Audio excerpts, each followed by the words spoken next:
மாற்கு அதிகாரம் 16. ஓய்வு நாளான பின்பு மகதலேனா மரியாளும் யாக்கோபின் தாயாகிய மரியாளும் சலோமே என்பவளும் அவருக்கு சுகந்த வர்க்கமிடும்படி அவைகளை வாங்கிக் கொண்டு வாரத்தின் முதலாம் நாள் அதிகாலையிலே சூரியன் உதயமாகிறபோது கல்லறையினிடத்தில் வந்து, கல்லறையின் வாசலிலிருக்கிற கல்லை நமக்காக எவன் புரட்டித் தள்ளுவான் என்று ஒருவரோடொருவர் சொல்லிக் கொண்டார்கள். அந்தக் கல் மிகவும் பெரிதாயிருந்தது.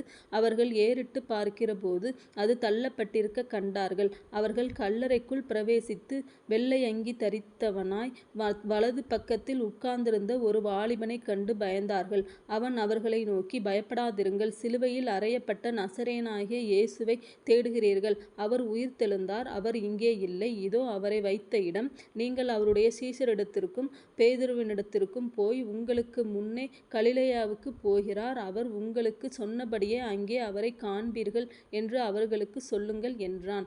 நடுக்கமும் திகிலும் அவர்களைப் பிடித்தபடியால் அவர்கள் சீக்கிரமாய் வெளியே வந்து கல்லறையை விட்டு ஓடினார்கள். அவர்கள் பயந்திருந்தபடியினால் ஒருவருக்கும் ஒன்றும் சொல்லாமற் போனார்கள். வாரத்தின் முதலாம் நாள் அதிகாலையிலே இயேசு எழுந்திருந்த பின்பு மகதலேனா மரியாளுக்கு முதல் தரிசனமானார்.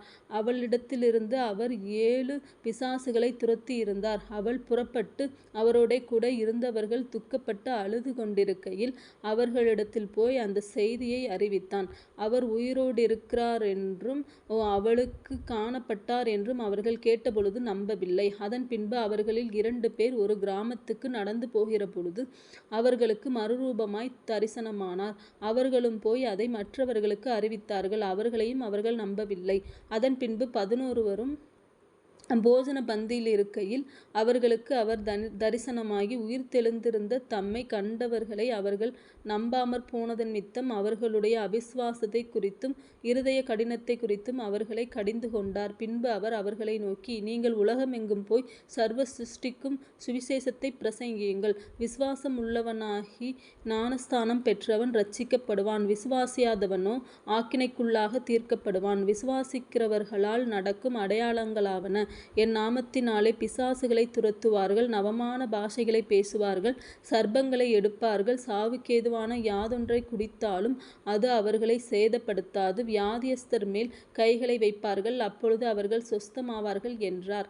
இவ்விதமாய் கர்த்தர் அவர்களுடனே பேசின பின்பு பரலோகத்துக்கு எடுத்துக்கொள்ளப்பட்டு தேவனுடைய வலது பாரிசத்தில் உட்கார்ந்தார். அவர்கள் புறப்பட்டுப் போய் எங்கும் பிரசங்கம் பண்ணினார்கள். கர்த்தர் அவர்களுடனே கூட கிரியையை நடப்பித்து அவர்களால் நடந்த அடையாளங்களினாலே வசனத்தை உறுதிப்படுத்தினார். ஆமென்.